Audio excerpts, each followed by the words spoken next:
Kembali di Kompas Siang, Saudara. Litbang Kompas melakukan survei tingkat kepuasan publik terhadap pemerintahan Prabowo Gibran dalam 100 hari masa jabatannya. 1.000 responden dipilih secara acak dan tersebar di 38 provinsi. Survei dilakukan melalui wawancara secara tatap muka mulai tanggal 4 hingga 10 Januari lalu. Tingkat kepercayaan dari survei ini adalah 95%, dengan margin of error sekitar 3,1% dalam kondisi penarikan sampel acak sederhana. Survei Litbang Kompas sepenuhnya dibiayai sendiri oleh Harian Kompas. Dengan tingginya kepercayaan publik, apa yang perlu dievaluasi dari kinerja pemerintah? Kita akan bahas bersama dengan peneliti senior Litbang Kompas, Mas Toto Suryaningtya. Selamat siang, Mas. Terima kasih Selamat siang, Mas bergabung di studio kami di Kompas Siang. Mas Toto, untuk saat ini ada kepercayaan dan juga kepuasan yang tinggi dari responden hingga 80,6% atau 50,9%, dan ini lebih tinggi dari tren kepuasan pada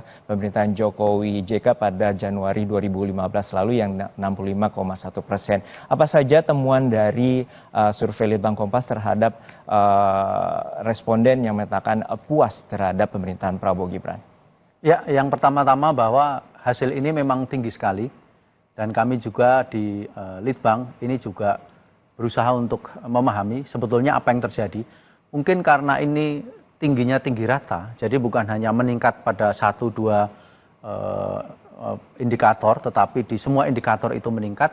Mungkin lebih tepat dilihat bahwa ini era baru di dalam menilai kinerja pemerintahan. Kenapa ini era baru?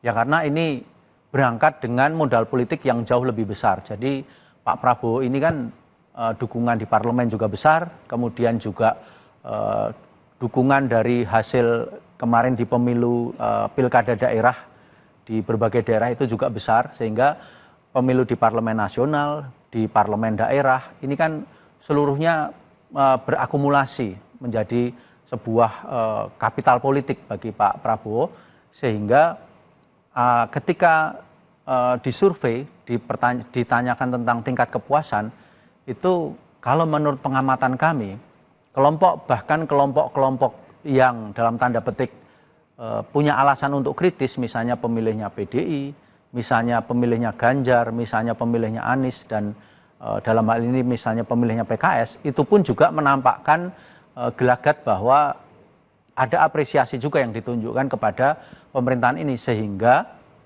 kelompok-kelompok itu memberikan tambahan tingkat apresiasi kepada Pak Prabowo. Itulah yang menyebabkan perbedaan dengan dulu ketika zaman 100 hari pemerintahan Pak Jokowi. Karena 100 harinya Pak Jokowi itu beliau berangkat dengan kapital politik yang lebih kecil. Jadi di parlemen juga lebih kecil. Kalau dulu Pak Jokowi itu berangkat dengan sekitar 40% dukungan partai di DPR RI. Pak Prabowo berangkat dengan 81%. Gitu. Kemudian juga situasi sosialnya juga beda. Pak Jokowi dulu berangkat dengan kondisi di bulan Januari sampai dengan April sampai dengan Juni 2015 itu tuh kemelut tentang KPK dengan polisi ketika cicak buaya jilid 2. Sementara pada saat ini kita tidak sedang bergelut dengan soal itu. Kita bergelut dengan soal yang karitatif, yaitu makan bergizi gratis. Kemudian juga program-program karitatif misalnya yang direbutkan ya, misalnya rumah murah gitu. Jadi publik itu tidak sibuk dengan persoalan yang terkait dengan korupsi seperti isu-isu ketika zaman awal periode Pak Jokowi, tetapi dengan program yang akan menguntungkan mereka. Sehingga tidak ada banyak alasan bagi publik dari berbagai kategori itu untuk memberikan apresiasi tingkat kepuasan yang tinggi kepada Pak Prabowo dan pemerintahan Prabowo Gibran ini. Ya, dari survei Litbang Kompas bahwa juga terkait dengan penegakan hukum itu ada 72,1%, itu ada kenaikan 14,7% dari periode Juni lalu 2024 yang untuk menilai dari pemerintahan Jokowi dengan Ma'ruf Amin, dan juga untuk terkait dengan Polkam ini 85,8%. Nah, catatan seperti apa dari survei Litbang Kompas ini terkait dengan tingginya penilaian atau kepuasan bidang politik dan keamanan?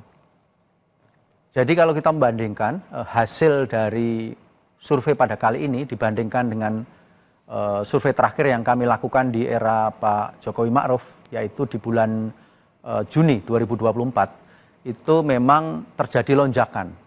Tapi lonjakannya memang cenderung terlalu sangat signifikan ya. Jadi misalnya seperti tadi disampaikan, lonjakan untuk bidang hukum itu mencapai 14, sekian% gitu.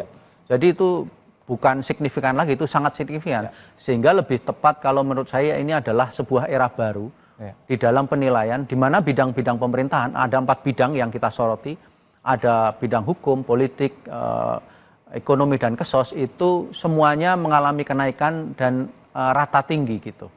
Ekonomi dan hukum yang tadinya itu relatif rendah, sekarang pun juga diapresiasi dengan tingkat penilaian yang tinggi di atas 70%. Gitu. Jadi itu yang menjadi catatan bagi kami bahwa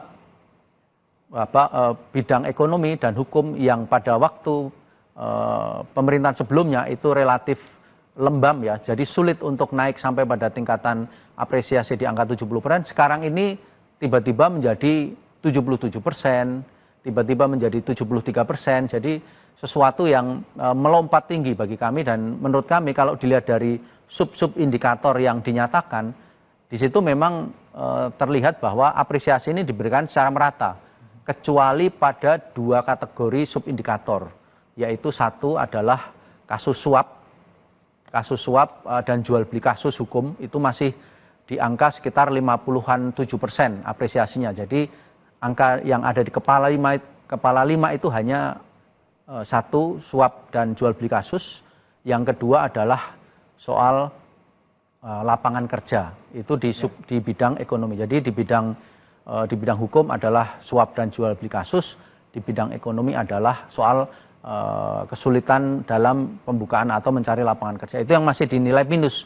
Tapi seluruh subindikator yang lain dari 4 bidang ini, di mana kita turunkan menjadi 20 subindikator, itu 18 yang lainnya relatif baik, bahkan sangat baik. Ya. Beralih ke persoalan program Astacita yang sebelumnya ada 17 program prioritas dan 13 programatik ini juga di-highlight oleh survei Litbang Kompas. Namun dari 5 terakhir, yaitu dari 5 survei Litbang Kompas dari 13 program Prabowo Gibran, yaitu program utama BLT yaitu 66,9% dan juga makan bergizi gratis 66,8% dan juga rumah murah 65,9%. Dan ini berbanding terbalik dengan sebelumnya ada terkait dengan kesehatan gratis dan kemudian renovasi sekolah rusak. Catatan seperti apa bahwa melihat program-program utama seperti BLT, MBG, terkait dengan rumah murah ini kepuasannya tergolong di bawah 7% bahkan. Ya, ini kan tingkat kepuasan terhadap ketika menilai program-program unggulan ya. Nah, ketika kita bicara program unggulan ini kan kita sudah menjabarkan secara spesifik, secara faktual, secara pengalaman, experience yang dialami oleh publik. Ini agak berbeda dengan ketika dia menilai kategori, misalnya seperti tadi ya, di dalam bidang kesos misalnya peningkatan pelayanan kesehatan, peningkatan kualitas pendidikan, itu kan sifatnya kategorik dan cenderung dia konseptual, lebih abstrak. Sementara kalau di dalam penilaian tentang Astacita ini, penjabaran Astacita yang jumlahnya 13 ini misalnya ya, makan bergizi dan susu gratis di sekolah dan pesantren, itu kan apresiasinya sekitar 67%. Kenapa tidak setinggi harapan penilaian ketika di dalam bidang? Itu problemnya karena di sini adalah sesuatu yang lebih faktual. Ketika lebih faktual, publik mempunyai preferensi yang relatif lebih bagi dia lebih dekat dan lebih real. Karena ada hal yang bisa dia perbandingkan. Misalnya dia melihat bahwa program makan siang bergizi gratis ini misalnya belum menyentuh pada keluarganya, belum menyentuh pada orang-orang yang dia kenal, masih belum merata. Jadi ini masih menjadi pekerjaan rumah bagi pemerintah untuk merealisasikan. Dan kita memang tahu bahwa beberapa program unggulan ini, terutama MBG yang sekarang ya, yang baru digenjot, kemudian juga rumah murah, itu kan tidak seperti di dalam bayangan masyarakat ketika terjadi peralihan pemerintah, lalu semua akan dilaksana dengan sedemikian rupa. Ternyata tidak. Jadi butuh waktu. Ketika pada bulan-bulan ini kan sejak tanggal 6 dilakukan di launching program ini kan targetnya baru sekitar 650.000. Dan itu baru ditarget bahwa nanti di akhir tahun ini itu bisa mengena pada sekitar 14 sampai 16 juta anak di usia SD sampai dengan SMA. Jadi hal-hal yang kayak gitu kan memang lebih real bisa dilihat oleh masyarakat. Ya. Artinya ini ada sebuah program yang memiliki kebijakan populis dan ini menjadi satu rangkaian. Boleh dikatakan ini merupakan masa bulan madu atau juga Harian Kompas menyorotnya sebagai efek bandwagon. Nah, seperti apa bila nanti setelah 3 bulan ke depan kita harapkan juga kepercayaan tetap masih tinggi. Namun bila nanti terkait dengan anggaran yang juga terus membengkak seperti MBG ini, juga ada permintaan dari BGN bahwa akan naik 100 triliun, dan kemudian juga terkait dengan bansos ada tambahan juga wacana penambahan 100 triliun. Artinya pemerintah saat ini perlu memberi pertimbangan terkait dengan kebijakan. Lalu seperti apa pandangan Litbang Kompas terkait dengan masa bulan lalu dan juga nantinya masyarakat akan melihat realita implementasi dari program Prabowo Gibran? Hal-hal yang terkait dengan kebijakan, kalau itu sifatnya elitis, misalnya tentang bagaimana membiayai program ini, itu kan menjadi concernnya dari para pengambil kebijakan.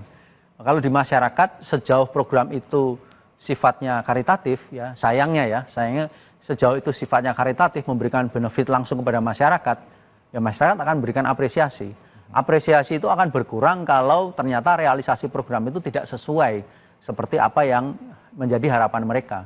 Apakah program itu akan membuat misalnya problem pada sektor keuangan negara atau bagaimana itu direalisasikan secara politis oleh para pengambil kebijakan atau partai-partai, itu masyarakat biasanya itu cenderung lebih lembam. Itu akan lebih diserap secara cepat oleh kelompok misalnya masyarakat berpendidikan atas. Misalnya masyarakat yang berpendidikan tinggi atau kelompok sosial ekonomi atas yang dia memang punya akses informasi dan tingkat kekritisan yang lebih. Tetapi masyarakat secara umum di kelompoklah masyarakat bawah dan berpendidikan rendah, which is itu di mana itu memang merupakan gambaran mayoritas dari masyarakat kita.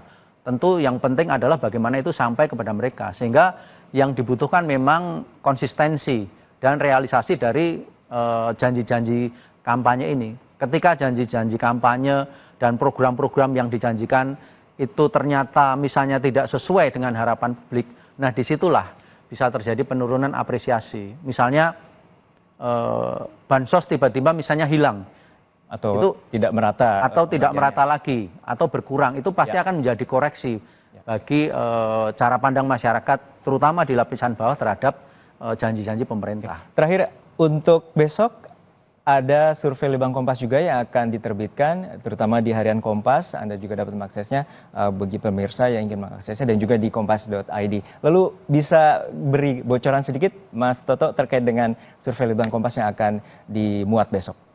Untuk besok nih Mas Juno, besok kita akan mengelaborasi bidang politik.